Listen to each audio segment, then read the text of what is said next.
Good evening, everyone. Welcome. Welcome to the final faculty reading for the Port Townsend Writers Conference for 2021. We've done it all online. Sam, we did it. Yay, good job. All right, a brief land acknowledgement before we get started. The Port Townsend Writers Conference is located in Port Townsend, Washington, which is known to the Skallam people as the village of Katai. The Skallam people and the Salish Coast people still live here. They still thrive here. And they continue to steward their homelands today. And now I would like to pass the mic over to Sam Ligon, the artistic director for the Port Townsend Writers Conference. Thank you, Sam. Thank you, George. We've got last three readers for our year. We're excited to hear these readers. We've got a good lineup. We're going to start with CMarie Fuhrman. CMarie is the author of Camp Beneath the Dam poems and co-editor of Native Voices. She's published poetry and nonfiction in multiple journals, including High Desert Journal, Yellow Medicine Review, Cutthroat, a Journal of the Arts, Whitefish Review, Broadsided Press, Taos Journal of Poetry and Art, as well as several anthologies. She is the 2019 recipient of the Grace Paley Fellowship at Under the Volcano in Tepoztlan, Mexico. She's a 2019 graduate of the University of Idaho's MFA program. She is a regular columnist for The Inlander and an editorial team member for Broadsided Press and Transmotion, not to mention that she is the only member of the Greatest Living Writer of All Time Society. She resides in the mountains of West Central Idaho. Please welcome CMarie. Thank you so much, Sam. And I didn't get to say to you what I wanted to be able to, Sam, is that all the things that you've taught at Port Townsend, the thing I learned the most is how to be a great person. And you've taught that and exhibited that so well. And I'm so honored to be your friend and a mentor to that greatness. Thank you. Thanks, George, for putting this together. And it's so cool to be here with Claudia and Kristen, because when I first came as a student, they were these amazing, beautiful women that I looked up to and thought, wow, if I could even just get to talk to them, it would be great. And then to be here and get to read with both of you is fantastic. Thank you so much for allowing me to crash your party. Also to all of those who are letting us into your home. Thank you so much, and thanks for tuning in and letting us in that space. I wanted to share a piece that I wrote at Port Townsend. It was important to me to show everyone what could be done there, and also to kind of honor Deborah Gwartney in this way, who allowed me to come in and be an assistant in her class when she taught memoir in 2019. And when she gave this prompt to her class, I decided to also take her up on it. And it was to write a 1,000-word flash essay that began with, I remember. And this is what came out of it. It's called Homecoming. I remember her left hand on the handle, holding open the screen door of my childhood home. I see how thin 75 years has made her skin, how the light pink she painted on her nails has chipped. Her right hand is open, as if waiting for a gift or a grasp. I am standing outside. I have just accused my mother of not loving me as much as she loves my sister and father. Behind my mother, my father sits at our kitchen table. I cannot see him, but I know he is there. I know that she has placed food in front of him, and he is merely staring at it. He will not eat. He will push the plate away and call for her, not by name. He will say, "Where are you?" As if she can be the only you, as if there is only one. She will hesitate, look at me, her hand still on the door that came with the house that they bought in '66. The gray duct tape will hold the tear in the screen. The door will slam when the glass is pushed up, and it will catch the wind when the glass is closed. My mother will remind me to latch it every single time I pass through. The handle my mother holds is gray like the sky between storms. There's a ridge running down the center, which I can almost feel. Either side of the ridge is smooth, but the crest of that line is sharp. This, I think, my child's hand would have avoided. My father is in the 7th year of Alzheimer's and will die in 6 months. I have come home to help my mother. I had left Montana, my job, friends. Yet each time I tried to walk through our front door, my father would point at me. You, he would say, get out. My mom asked if he remembered me. That's Cindy, our daughter. Again, he would unholster his finger, repeat the words. I could not stay with them. I rented a room in town. There was a yard for my dogs and a window too high to stare out of. I spent my days shopping, evenings on long runs. I slept with men who had my father's education, who distracted my body. It felt like something I could do, a ridge I could run my thumb down. My mother was my father's primary caregiver. I had come home because of 2 a.m. phone calls, her voice breaking 680 miles south. She would be sitting at the kitchen table, medication and unopened bills next to Oreo cookies, the only food my father would eat. She told me she had to lock the door, that he kept getting out. She had to put a chain around the gate. She needed help. I need you, she cried. This door stoop I'm standing on is new.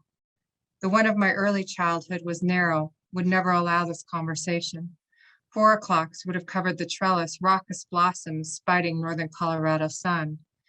The concrete beneath me would be bare of footprints. Only when my father replaced the stoop did he smooth the mud and ask my sister and me to place our feet in the cement, dip our initials and the year, 1980. My sister went first. When it was my turn to step in the cement, my father had said, walk softly, Bug. He held both my hands. I barely touched my toes to the wet, felt the cool move up my leg. When it was done, he sat me on the lawn, washed my feet with cold water from a thick green hose, his big fingers tickling one sole, then the other. I fell back in the grass laughing. The sky was a faultless blue. I have often wondered how I will know who I am after my mother dies. When my sister and I clean out the house, sell the silverware, the dishes, the kitchen chairs. When her clothes have been cleared from closets, skin so soft poured down the drain. After the phone is disconnected and the house sells and new owners rip up the carpet, replace the locks, paint the house a lighter shade of yellow, or worse. Will I drive by that house on Leela Lane, stare past the empty passenger seat through the window to a door stoop where 2 ghosts stand and know which one is me? Will I claim the little girl whose name is forever on the step, or the grown woman whose words were a blade I drew and wielded at my mother? Will I be able to give that grown me the same singular love I demanded of my mother that summer afternoon? My mother's lips are always painted, so careful to look nice. Even then, exhausted, the sleeves of her blouse pushed up to her elbows, bruised skin from my father's demented grip. My mother's eyes are green. Her name is Dolores, which means sorrow.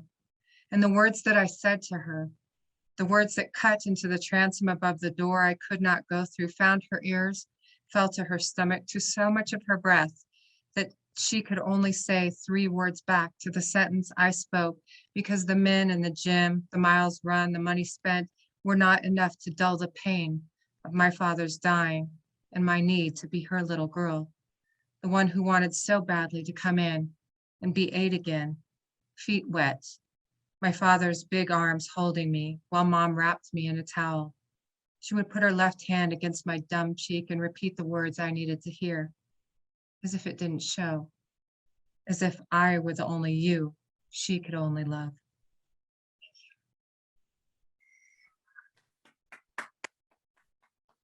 It was awesome, Cindy. Thank you. Beautiful piece. Next reader, Kristen Millares-Young is the author of the novel Subduction, a Paris Review staff pick called Whip Smart by the Washington Post, and a brilliant debut by the Seattle Times. Workshopped for years at the Port Townsend Writers Conference, Subduction won Silver Nautilus and Independent Publisher Book Awards and was shortlisted for the VCU Cabell, Kristen?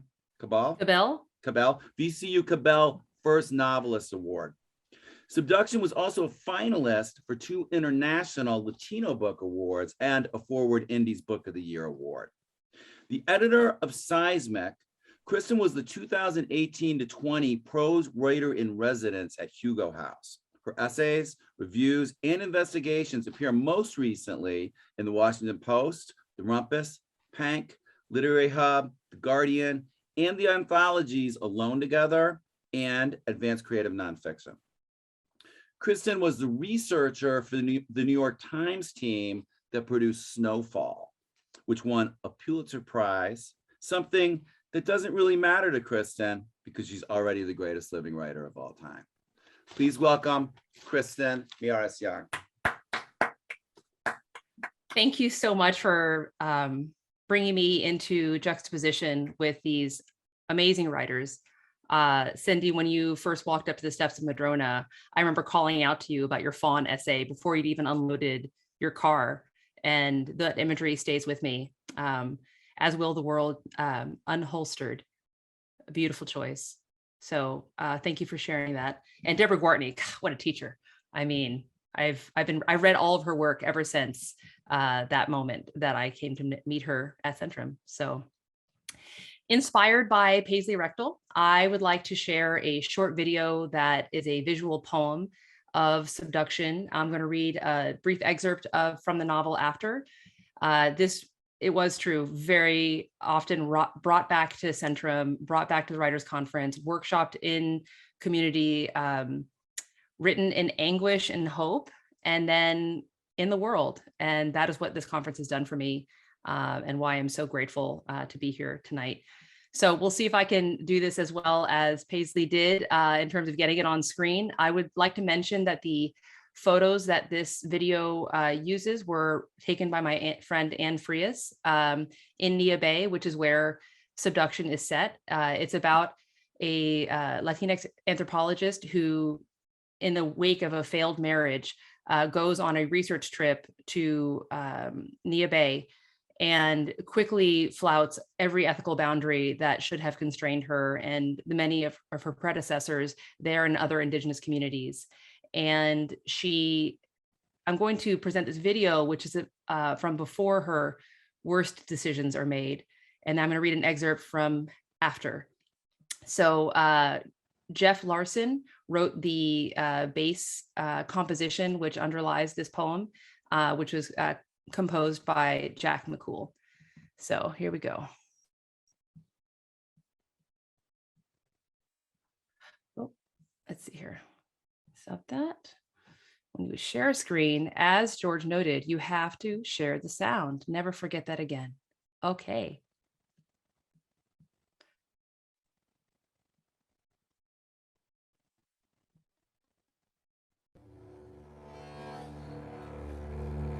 Peter cleared his throat and paused as he came between her path and the shore. The pale sun backed behind the clouds, snuffing out the shadows of his face, his black hair absorbing all the light, as black as anything around it, blacker. Stop staring, she told herself, and smiled, bright, but he did not return it, and kept instead a steady gaze that said he had seen her hunger. She dropped her eyes to the tangled bull kelp at her feet, their slimy fronds twisted around a net at the rack line, where breakers made their final sally before retreating, restless. A cloud of black flies floated around her ankles, her tennis shoes squished into a nest of smaller sea plants. Claudia stepped past the records of the last high tide and onto the smooth, flat sand, and they kept on, not talking, their footprints erasing themselves with damp exhales from beneath, the closest she'd get to leave no trace, or walking on water. The sea stood up and toppled over, dragging kelp and sand into itself before rising again and again, reaching for the shore.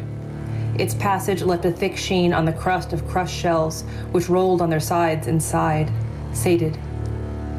Their shoulders brushed once and again as they walked, footsteps moving toward and away from each other in subtle waves that stretched long with the languid tempo of dune ridges. Ruddy cliffs held back a cedar forest that spilled over, curving toward the sky atop a dark headland, tide pools bared to the sky. She kept her focus on that outcropping, trying not to watch Peter from the corners of her eyes as they drew nearer. His shadow at her periphery had taken over her full attention. Grazing his hand, her entire body aligned to him like filings on a magnet. She looked without looking, hearing his weight change on the beach. Claudia was relieved when they came to the headland's surf-addled rock. Where air had been, life crept in, a profusion of glossy mussels and rough barnacles, orange and purple sea stars, lime and crimson anemones, and emerald plants she could not name. Claudia crouched before the first pool, its stillness a pane of glass unto a world that did and did not pertain to her. A velvety red anemone swayed, stirred by some unseen force. She pushed a finger into its cold home, slow and careful. The anemone tuned to her, its rubbery receptors waving in her direction, beckoning. They clung to her as she slipped her nail into the folds of its body, trying to be gentle. It held her, and she lingered, feeling how dear it was, this aggressive embrace, and how it was this creature's weakness, and not the ferocity of its intent, nor the cunning of its perception, which made it dear. Her power inspired a rising tenderness. Claudia tickled but poked no further, inclining her head so a sky mirror drew over the pool, and she could regard herself being maternal. Beside her shifting face, she saw Peter. His eyes were on her. The air thickened into mist, blurring their reflection. "Come again tomorrow," he said, and left her there.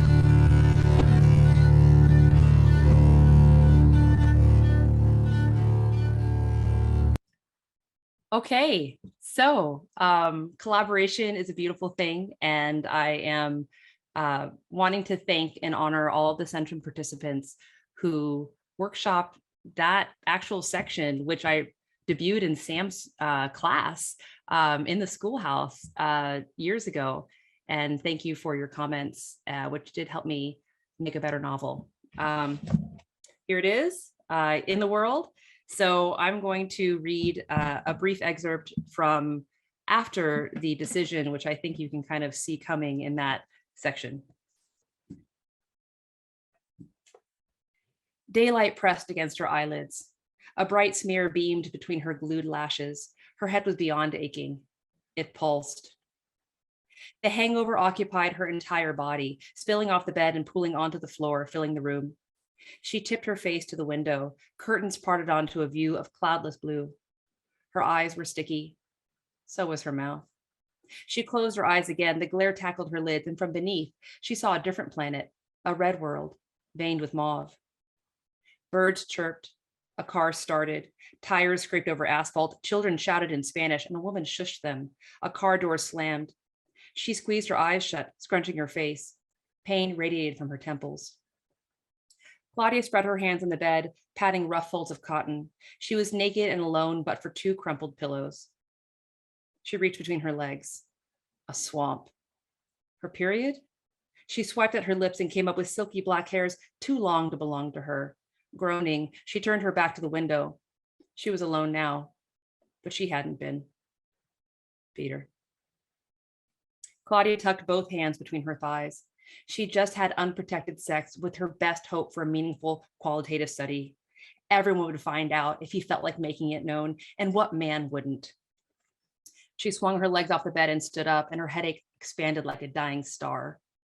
A stripe of dirt and flies lined the gray carpet where it tucked into the plastic baseboard. The sound of her own breath echoed in her ears. She was sore. The children outside screamed and laughed. A vacuum bumped around the room next to hers. Sometimes macaws worked these jobs. Even if they lived off the reservation, they'd talk. She'd have to erase the evidence. She turned her head toward the door. It was not chained. She always chained the door. That meant they'd had sex here, or at least come back here. She fought an image of his face moving above her, careening in and out of focus. Her clothes were doubled over a chair. That's not how she would arrange them. He tidied up. Craning her neck, she checked the other nightstand. Her keys were stacked next to a full glass of water. Had she driven herself here? If not, she would be seen walking an exposed and dangerous stretch of highway that had no other purpose this morning but to shame her. And if so, she should already be ashamed. And she was. She had violated every code of ethics she ever agreed to hold sacred, and she did it on a whim, wasting herself. It couldn't be undone. She drained the glass, water running down both sides of her mouth. She would have to make herself presentable. Driving down Front Street was like strolling a promenade. Everyone checked you out. If there was a halfway decent chance they knew you, drivers would waggle their car a little bit to show that you'd been seen. Claudia stood up to tug the paisley curtains together, wondering if he left them parted on purpose. They stuck right where they were, loosing a light flurry of dust as the acrylic shimmied back into place. Okay. No, he hadn't. She scurried to the bathroom, hiding her ass and avoiding the mirror, and checked the wastebasket. No condom, no shiny wrapper, not even a tiny torn off corner. Maybe he flushed them. That wasn't it, and she knew that already. She faced her reflection. Her shoulders and breasts bore rough red patches. Claudia pirouetted to check her back, and on her neck, next to her spine, 4 bruises bloomed in a row, purple as pansies. Seeing them alarmed her. A shower. First things first. The motel stocked the kind of soap that splits in two when you open the wrapper, and nothing else. It would have to do. Her fingers smelled like cum and cigarettes. She didn't dare take a whiff of her hair.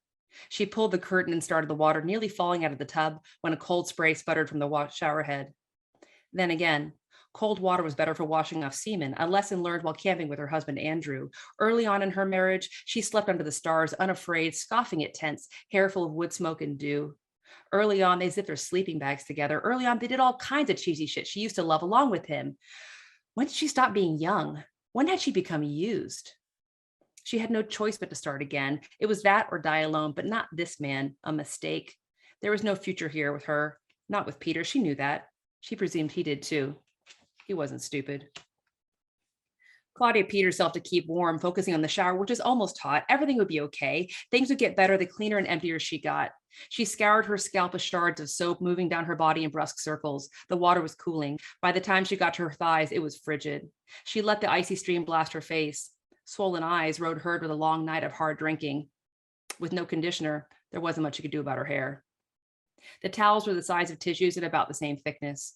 She dried her hair with unwise flips of her head, reeling against the sink as her brain sloshed back into place. Scrubbing her teeth with wet towel corner, she rinsed and spat and searched for flashbacks to reconstruct her night. Kelly Green, yes. It began by playing pool. His bad break. No. It began with beers on the beach and the slow creep to Clallam Bay. Amber light in a tumbler, and another, and another, and another. Had she ordered those drinks, or did he bring them to her unasked? She couldn't remember paying for anything but the first round, which she did with cash, in case she got stopped. She saw herself sink the 8-ball, watching his face sharpen, his smile eyes crystalline as he held the door on his way out. Stars tumbling to her right. The passenger seat. Good. She hadn't driven. Warmth on her body, a hand on her throat, her head against the wall. The motel clerk's call. Fuck! They were already famous. Thank you.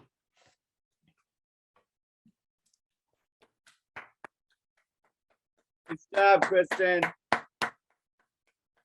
What a pleasure to see that book, to read that book. Our final reader tonight and for this year and for this conference, I'm going to introduce former Washington State Poet Laureate Claudia Castro Luna served as Seattle's first civic poet from 2015 to 2017 and is the author of This City. She's a Hedgebrook and Vona alumna, the recipient of a King County for Culture Grant and a Jack Straw Fellow. Born in El Salvador, she came to the U.S. in 1981. Her poems have appeared in Poetry Northwest, La Blaga, City Arts, Taos Journal of International Poetry and Art, among other places. Her nonfiction can be read in the anthologies The Wandering Song, Central American Writing in the U.S., Vanishing Points, Contemporary Salvadoran Narrative, and forthcoming in This Is the Place, Women Writing About How. Claudia, didn't that come out? Okay. It did. I could update you on the latest, but that's good. That's good. At least I'm paying attention. Yeah. Living in English and Spanish, Claudia writes and teaches in Seattle, where she gardens and keeps chickens with her husband and their 3 children, none of whom are the greatest living writer of all time, a distinction reserved only for Claudia. Welcome. Thank you, Sam. Thank you, everyone. The chickens are still around and the children too. Yeah.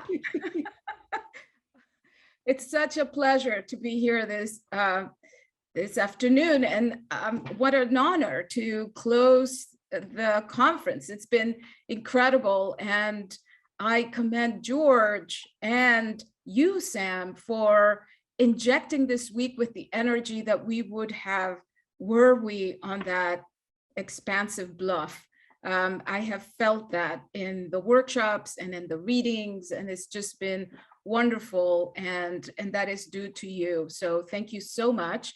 And thank you all for joining us during this week.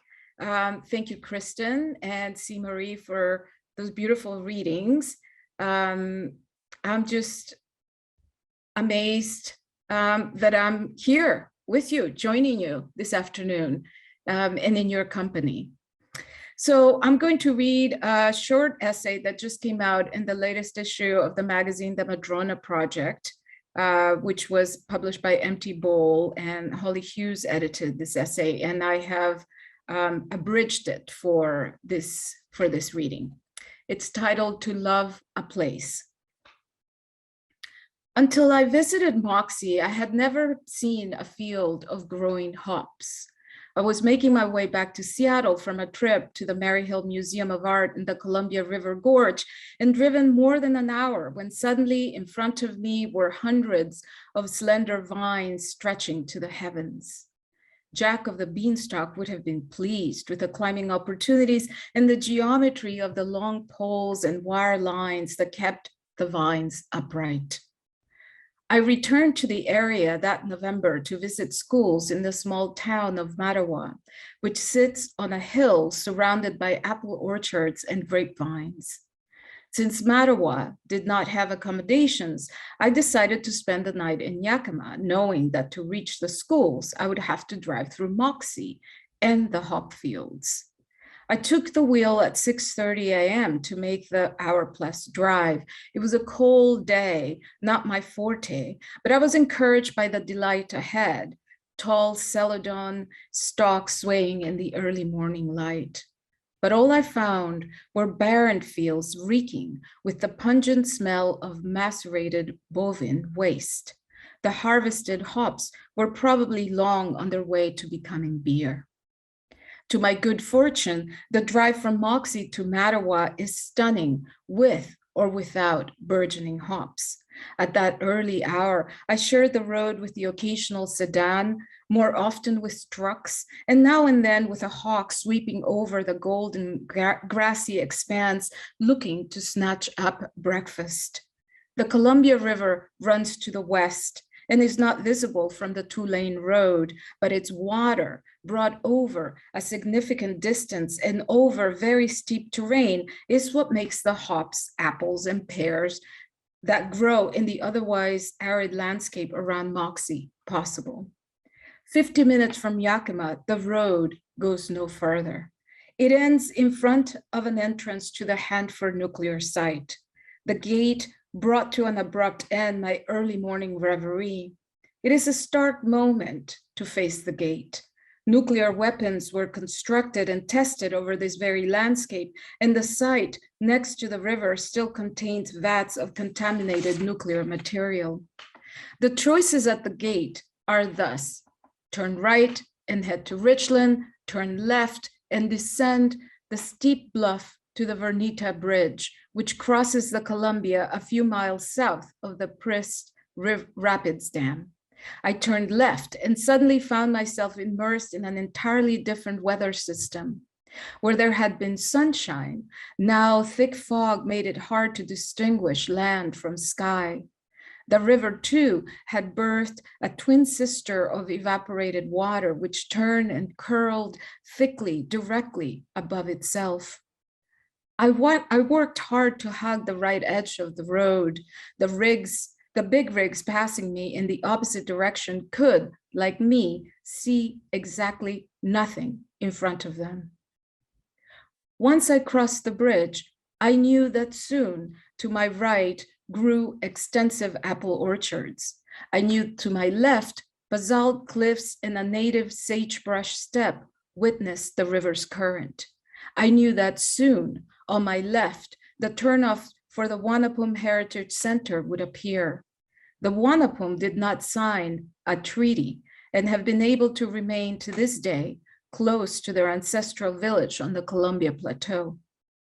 The wind can be very powerful here in these parts. When I drove through back in August, I tried a detour to visit the riverbank, but the poplar barriers that protect the orchard swirled, heaved, and twisted violently. I feared branches from mature trees would snap off and land on my car, or worse yet, on me.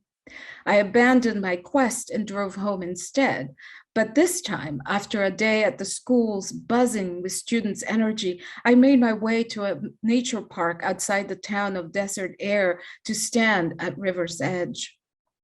Taken in the riparian scenery, I consider my interactions with the students. Almost all of them are the sons and daughters of the men and women who tend to the grapes, cherries, hops, and apples that grow here with such profusion. After a poetry workshop at the high school, I invited students to share their compositions. One girl talked about swimming in the river's inky waters on a late summer night. A young man shared how the past summer he, his sister, and his parents went on a river outing. He told how it was late evening when they waded into the river. He described how the light reflected off the water and illuminated his smiling mother's face. He shared how rarely they were together as a family and how more rare it was to be together enjoying a moment of leisure. He told us that both his parents worked the fields, las files, which means long, long hours of physically grueling work. As he spoke, the light, the water, his mother, his father, the joy of the afternoon, the love for his family flushed over his lovely young face. With bird call around me, with the wind's gentle susurrations through the treetops, I thought of the young man and his family. I thought of the Wanapum. I thought of my travels along the Columbia, of the gorgeous plateau where Moxie is located, of its deep lavender and blazing orange sunsets, of what it means to love a place. For the Wanapum, there is no other. Generations of living over the steppes and plateaus, of watching light sometimes deepen, sometimes flatten the river, birthing its twin. This terrain could not be without them, as they and land are one. We learn to love the place in which we are born because we develop relationships to other people, to the vegetation, to animals, and to the terrain itself. Rocks and cliffs, sandy banks, sheer walls, drifting clouds seep into our bones and into language. The language of a place, it's also part of its ecosystem. Languages carry the specificity of a particular terrain. This is why people who live near the Arctic have multiple names for snow, and native peoples who've lived for millennia along the Columbia River call salmon by different names depending on the season. And this is how, for a native of El Salvador like myself, a mango is never just a mango, but qualified according to its evolution toward perfect ripeness. Terrain and language dwell inside us. So how is it the people born elsewhere who carry inside themselves other landscapes, other speech sounds, come to love a new place?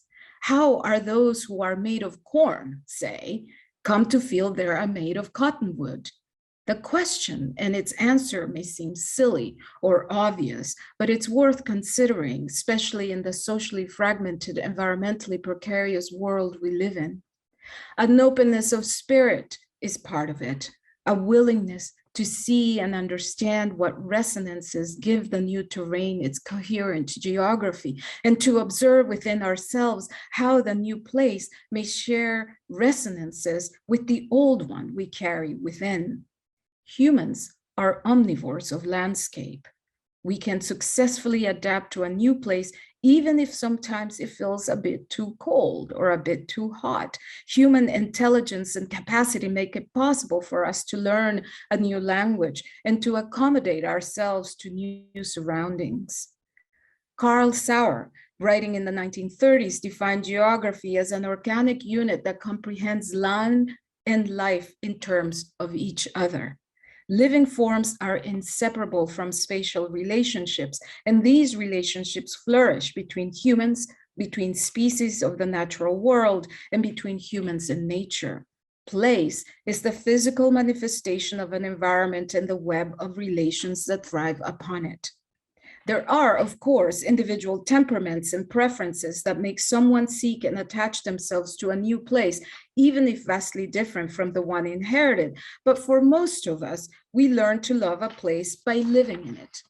Loving a place means depositing enough layers of experience in one place that it becomes pivotal to our daily life. The longer we interact with a place, its nuances and hues reveal themselves. But in order to make memories that will attach us, we need connections based on mutual respect and love. Loving something means taking care of it, valuing it, ensuring its maintenance and well-being. Chief Sealth of the Suquamish and Duwamish tribes said that we are part of a carefully calibrated web of life, and when we diminish one part of it, we alter the rest. We see this in the ways environmental degradation has contributed to climate change, which in turn has negatively impacted our lives. The same is true with people.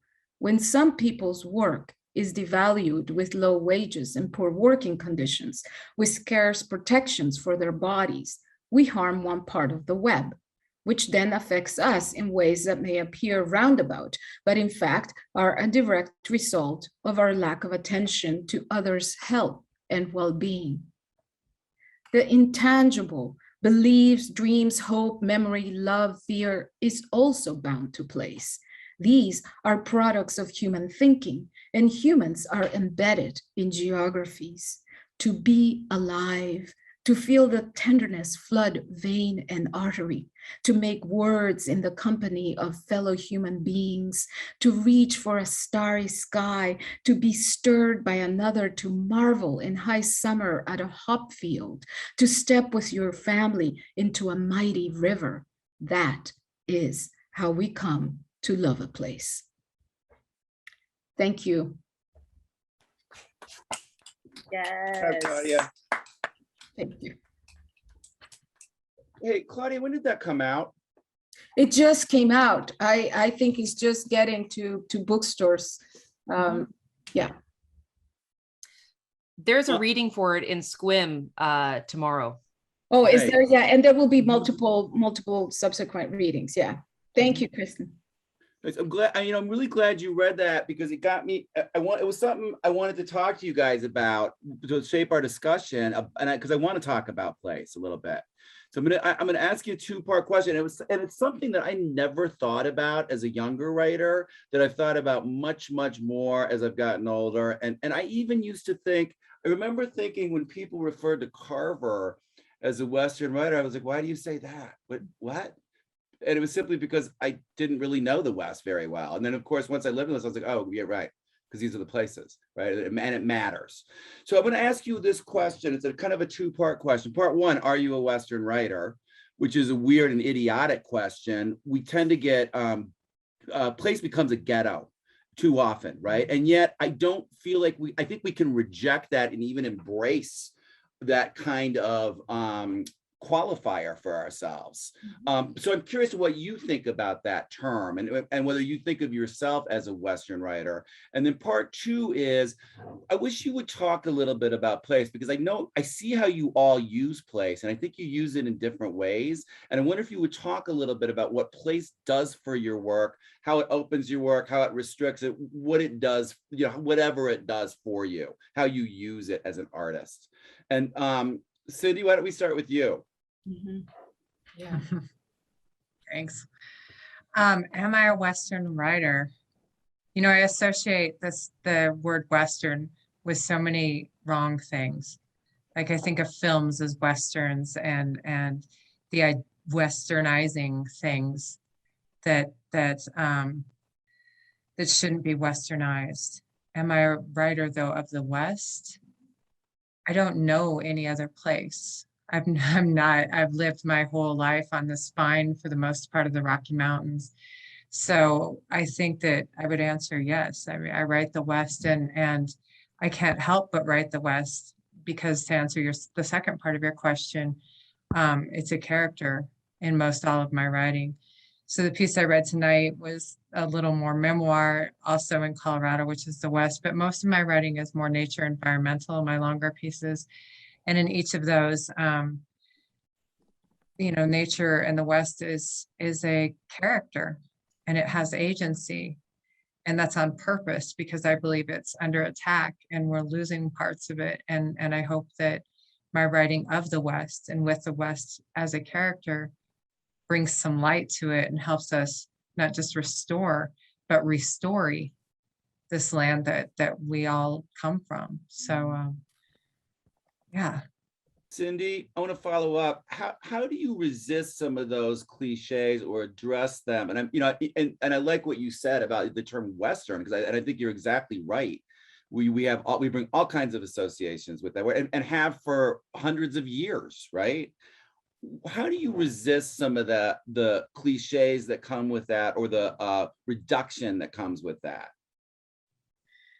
I think I take it on head first. I was lucky enough to sit with Shan Ray and ML Smoker and Ruby Hanson Murray, and did a panel called Demythologizing or Decolonizing the Mythology of the West, where we talked about were cowboys and Indians really what they seem like on TV, which they were not. They were friendly to one another. Are we looking at Native people as just stereotypes? How are we seeing that with the writing we're doing now? And I go back to restoring, and that I want to create new stories that aren't just about the same problems of the West, but some new ideas of the West. So when I write stories about lakes that are going barren, comparing it to how we see women like myself who have gone through menopause and are considered barren, how we look at those two things and consider them previously as wastelands because they aren't stocked with fish. So why go there? Why go to a lake that doesn't have anything? Why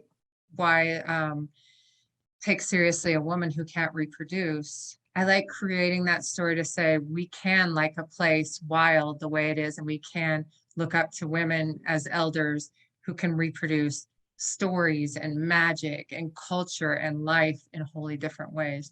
So I think that's how I just try to take it on, by creating new stories that will hopefully help us protect and live in this West in a way that's sustainable. Mm-hmm. I love that. Great.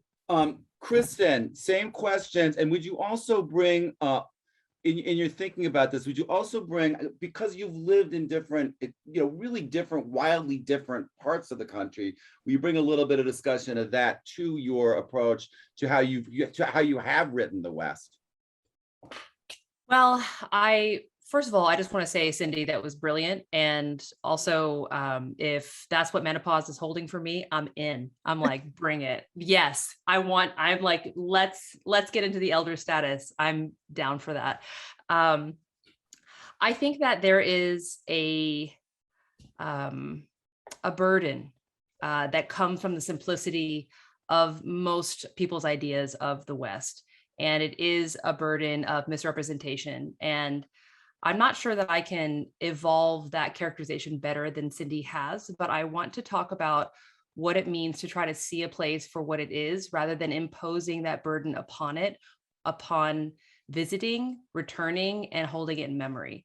And so in Subduction, for example, I traveled to Nia Bay and went back and have been going back there for about 17 years now. And through being there, I had always considered, the West as a member of diaspora, and, my family escaping like a stone across the continents, fleeing dictatorships. And I became very, very curious about what it meant for a sovereign people to be of a place, not from it, but of it, thousands upon thousands of years in the same place. How does that imbue a people with a different worldview than the one that my family had been carrying on our backs, like a hermit crab from place to place, trying to find a place that we could stay in. And, exploring that for me meant beginning to dissociate from the ideas that I didn't know that I had. I'll give an example.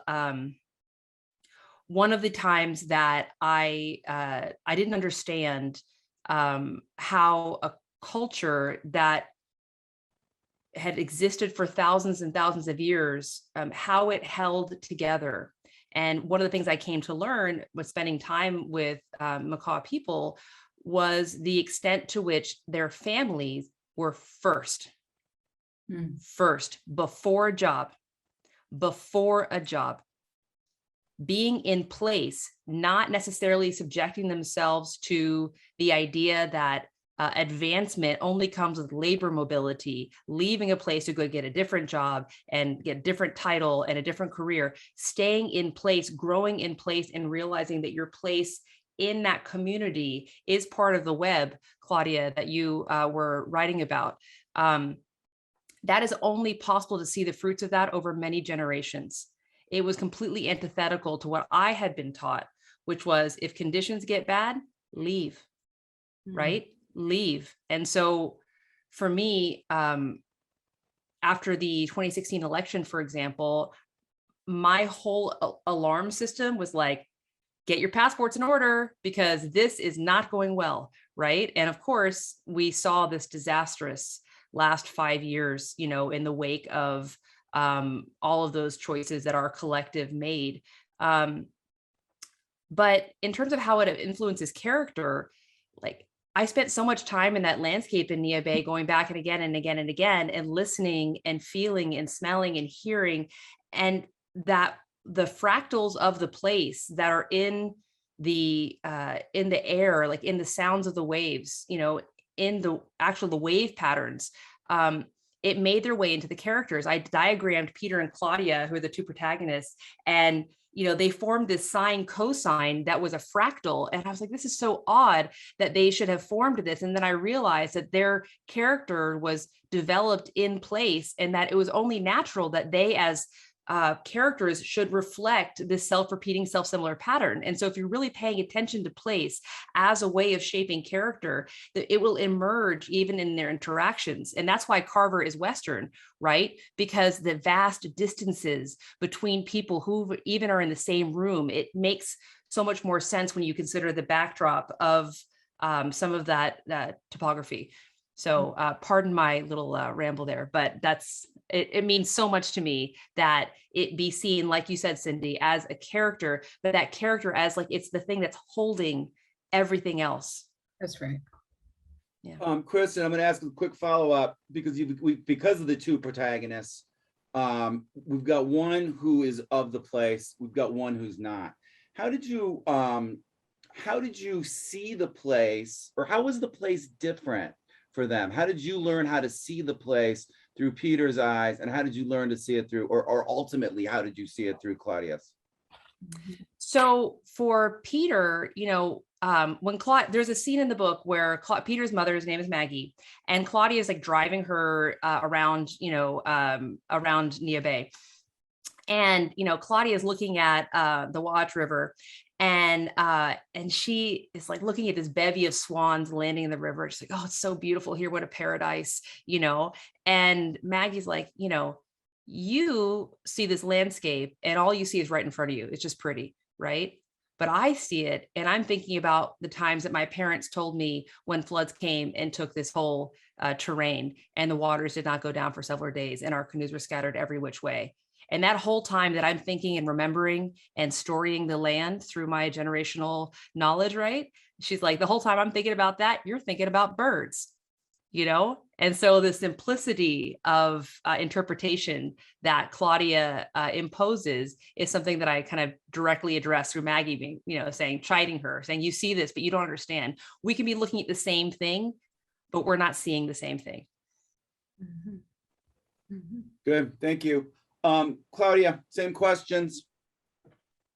Gosh, I think that they have been answered so well by. But I think you do have a different perspective to bring because you have come here from another hemisphere, and I think you might be able to talk about your relationship to place based on that kind of movement too.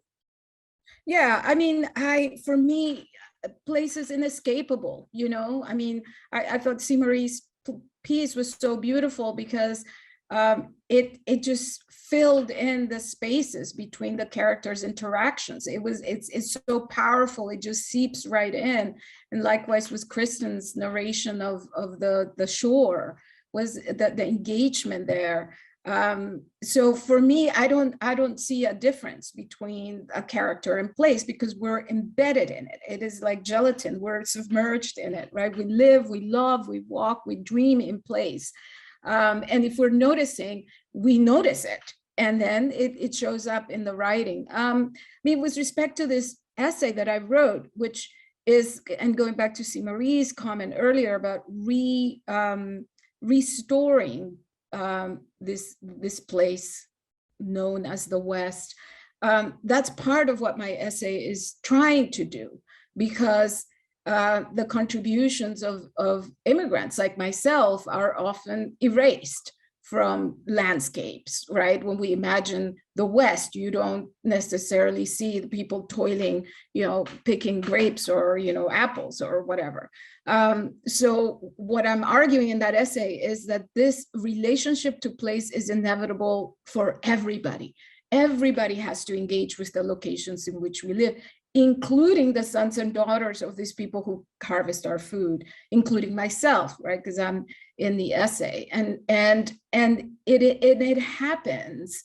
It happens because I was thinking, how is it that I could go to Mattawa and I could traverse this plateau and just absolutely be enraptured by it and in love with it? This is a foreign landscape. I mean, I talk about mangoes in this place. I was just in El Salvador recently, you know, and when I'm in El Salvador, because of the language, I lose track of myself, because English completely disappears from my consciousness. I'm completely in Spanish. I move, I react, people know me, and English just goes away. And it almost feels like if I fall backwards, if I were at the edge of a cliff and I fell backwards, I would be caught. Language would catch me. There is no falling when I'm there. There is falling here, but I've also come to love English, and I come to speak in it, and I come to write in it. And I'm not the only one. There's hundreds of thousands of immigrants, right? Millions who've done this, who do this every day. And so for me, this argument of how do we think of place is also about widening who fits in that place. That's what that essay is about. And I think that's what CMarie is talking about. Let's tell the stories that we don't normally encounter, that have been there all along.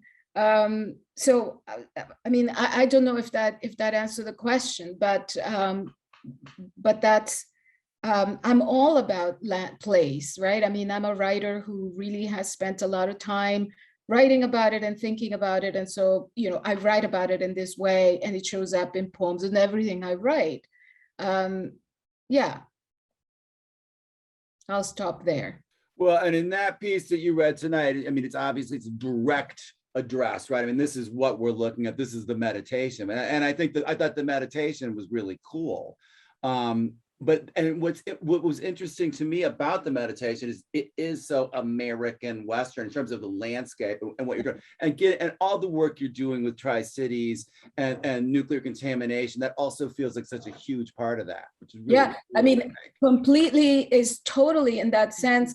The Columbia Plateau. When you think of when I think of Idaho, Montana, the Columbia Plateau, that like landscapes that have been embedded in my consciousness, not because I've experienced them necessarily growing up, but because they've been filtered through television. That's how, I mean, now I have those landscapes in my body because I have at this point traveled those landscapes, right? The Columbia Plateau and so on.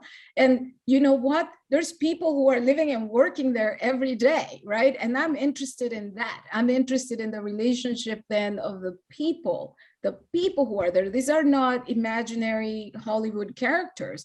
These are people fucking working. Sorry, these are people, you know, toiling. And so I'm interested in how they live there. Like the way that young man described that scene in the river, it was a love letter to the river. It was a love letter to where he lives, you know? And how did that happen for him? right? I mean, somebody may not even notice a boy like that having that sense of landscape and place so embedded in his heart. It's like a tattoo on his heart.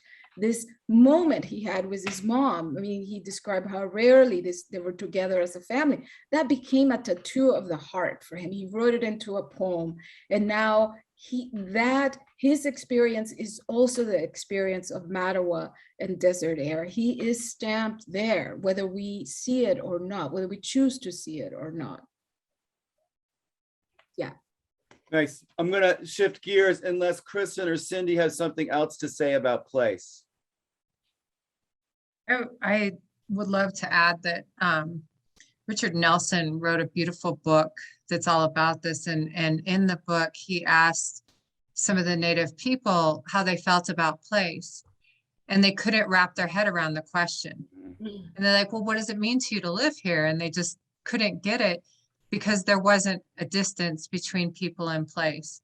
So that closeness is often hard for people who have been here thousands of years, or people who live with the land, to see that distance between. And I think that's just a lovely addition to what you were saying, Claudia, about how place makes people, but how we just become imbued with that and don't see the difference so much between place and who we are. It just becomes one. Yeah. I just wanted to add that in. Beautiful. Yeah. Well,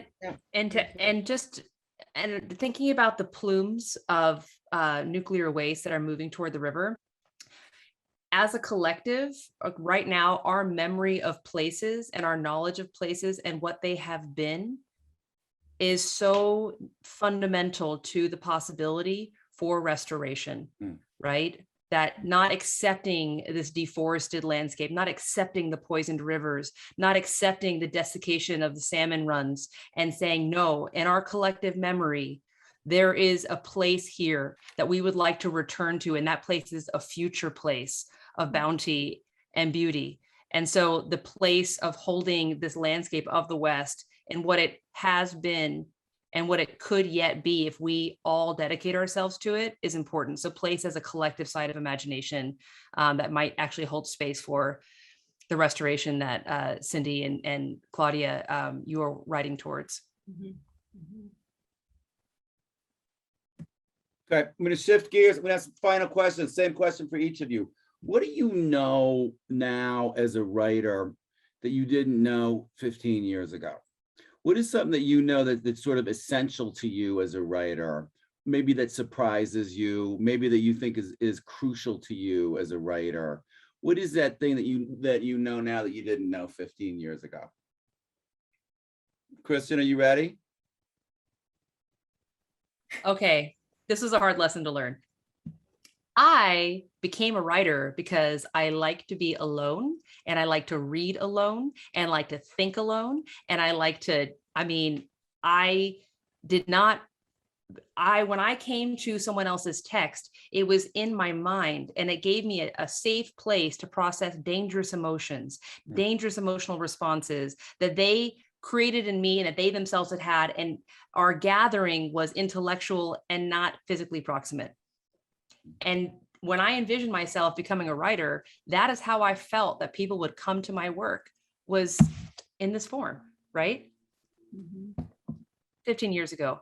Enter the idea of community, of the literary community, of creating space for us to debut our work in performance prior to publication, understanding that we're part of a web, each one of us, and that any tug on the strand shivers the whole thing, right? And that I would need that. I had never gone to a literary reading before I became a writer. I didn't understand why they were important. I liked reading stuff on the page, and yet to see someone's face when they hold their own ideas in their mouth and bring it into the room, to see the reactions in other people's, and to feel the energy in a room and have that collective tension, that is excitement, that is welcome, having all of that and having that become part of my literary experience was completely unforeseen. And frankly, given how hard it was for me to actually become a writer and be known as a writer, I have needed that community so badly in ways that I didn't anticipate. I've always been very independent. I'm going to do it alone. If it won't be done for me, I'm going to do it. I'll make it, whatever it is. And then realizing that what an isolationist mentality that was, and how perhaps I had carried some of this ragged individualism of our nation into art spaces, and that art spaces were not about individual genius. They're about collective. And that understanding has been revolutionizing, essentially, for me. Nice. Claudia. Wow, what a great answer, Kristen. The community is so, gosh, yes, you cannot be a writer if you don't have community, for sure. I think for me, as soon as you asked that question, I thought for a response, I have to say that it was, for me, coming to understanding, an understanding that I am enough, that I am enough.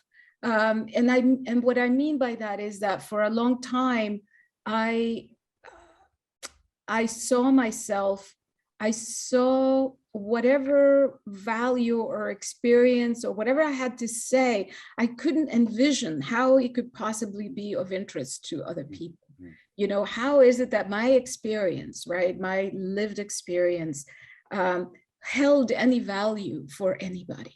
Like, I had to overcome that kind of, very, the sense of marginalization. I mean, that is internalized marginalization, and realize that really, I really didn't have to be a great writer. I didn't have to be Balzac. I studied French in college and read a lot of French writers, and, I would never be them. And I frankly didn't want to be them, and I didn't care to be them. And I just didn't care.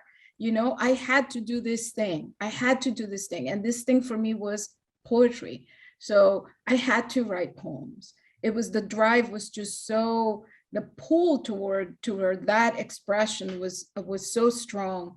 That I ended up, I was already a mom. I had, my 3 kids had been born. I had a job I loved, and, loved, and was great work. And I gave it all up, and I went and did an MFA because I knew that's where the tug was. And I have been incredibly lucky to be able to sustain that. Once I entered through that door, once I believed in that, then it was just one step in front of the other, and somehow sustaining that through community is never alone. There's been always other people, in particular women, who have been supportive of me. But it was really getting over that hurdle of feeling like, I'm enough. I don't have to be anything other than this person who I am, and they will be fine. Yeah. Nice. Cindy? Wow. I've learned so much in 15 years about being a writer, but I think the most important thing that I learned is that through writing, I could help other people find their voice. So I didn't think that being a writer, I now teach at a nature writing program at Western Colorado University.